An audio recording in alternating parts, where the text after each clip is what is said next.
ইতিহাসের সবচেয়ে বিপজ্জনক মানুষ। কোনো সৈন্য নয়, কোনো রাজা নয়, ছিলেন একজন প্রশ্নকর্তা। তিনি শহরের পথে পথে হাঁটতেন, মানুষকে থামিয়ে জিজ্ঞেস করতেন, ন্যায় মানে কি, সত্য মানে কি, আমরা কেন যা বিশ্বাস করি তা বিশ্বাস করি।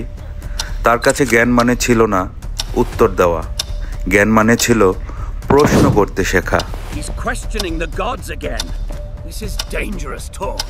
কিন্তু সবাই এমন সাহস চায় না। তাকে বলা হলো, তুমি তরুণদের বিভ্রান্ত করছো, দেবতাদের অসম্মান করছো। তাকে আদালতে দাঁড় করানো হলো নিজের শহরের বিরুদ্ধে। বিচারকরা বলল, তুমি বাঁচতে পারবে যদি তুমি চুপ থাকো। তিনি হাসলেন, বললেন, যে সত্য জানে সে কিভাবে চুপ থাকে। রাত নেমেছে, ঘরে শুধু প্রদীপের আলো। তার ছাত্ররা অনুরোধ করল, গুরু মিথ্যা বলুন, আমরা আপনাকে বাঁচিয়ে আনব।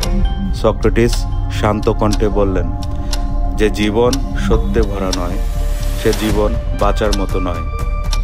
বিষ হাতে নিয়েও তিনি বললেন, তোমরা কেঁদো না, কারণ আমি হারিনি। আমি শুধু অন্য জায়গায় যাচ্ছি, যেখানে প্রশ্নগুলো থেমে থাকে না।